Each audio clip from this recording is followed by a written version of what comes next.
Hey there storytellers, welcome back to my channel. Today's video is going to be another recommendations video, but today's video has a sinful twist to it.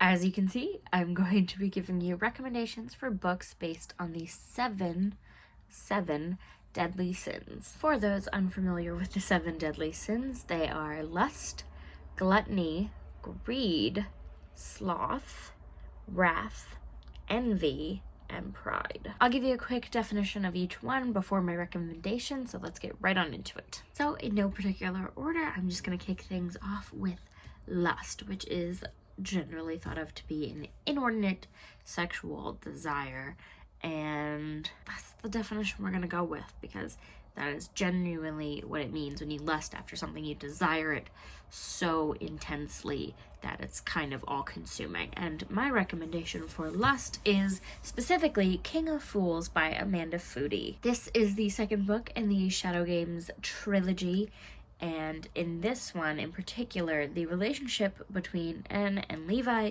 is put to the challenge. They are quite literally forbidden to be with each other. While that's going on, they are battling their feelings for each other to the point where they get in the same room together and they almost lose focus. They get distracted. Their chemistry is intense and they desire intensely to be with each other. It switches perspectives between Anne and Levi, and you can feel that desire in either perspective. It's kind of all consuming, which is why I think this is the perfect recommendation for lust. Next is gluttony, which is an inordinate desire to consume more than one needs. You're sort of greedy in the food specific sense, and for that you might be able to guess my recommendation, but it is The Hunger Games by Suzanne Collins. This novel is literally all about how a capital of people, a small group of people in comparison to the entire country in which they live, have all of this food and wealth and luxury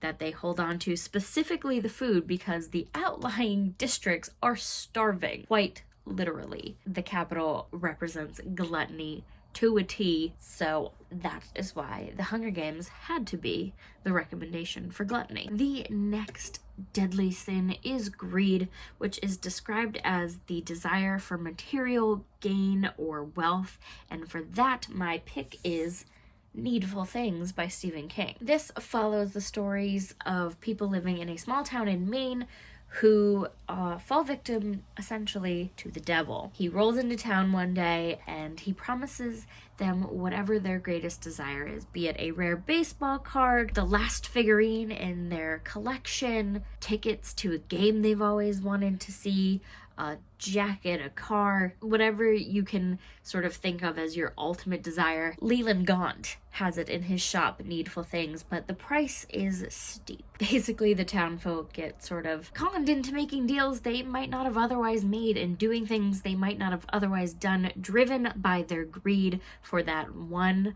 particular item that they just desire above all else, and that is why Needful Things is a perfect pick for greed. The next sin is sloth, which is the avoidance of physical or spiritual work. And spiritual I sort of took broadly to mean both sort of religious work as well as spiritual internal self-work.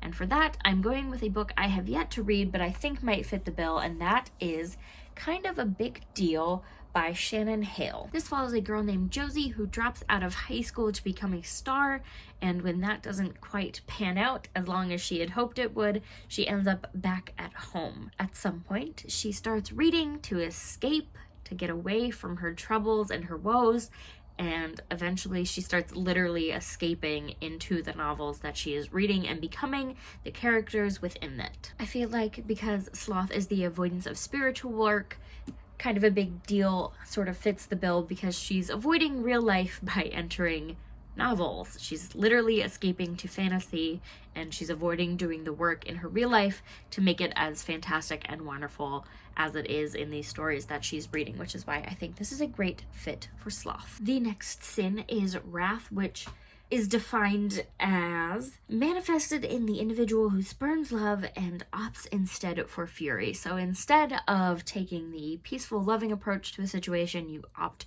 for anger. And to fit the bill, I can think of a classic novel that works, but I thought an adaptation of said classic novel would work just as well and be a fun one that people might not have heard yet, and that is Scavenge the Stars by Tara Sim. Scavenge the Stars is a gender-bent adaptation of The Count of Monte Cristo. It follows a girl named Amaya who rescues a drowning boy one day, and they sort of get entangled, and Amaya is basically on a mission to tear down his family while obviously he's on a mission to protect it, and there's the balance between their relationship. But The Count of Monte Cristo was the one that came to mind for Wrath. It is a revenge tale. It's about getting even and getting angry, and I thought Scavenge the Stars, an adaptation of said story, would be a perfect fit. Next up is envy, which is described as the desire for others' traits, status, abilities, or situation, and I have a literally perfect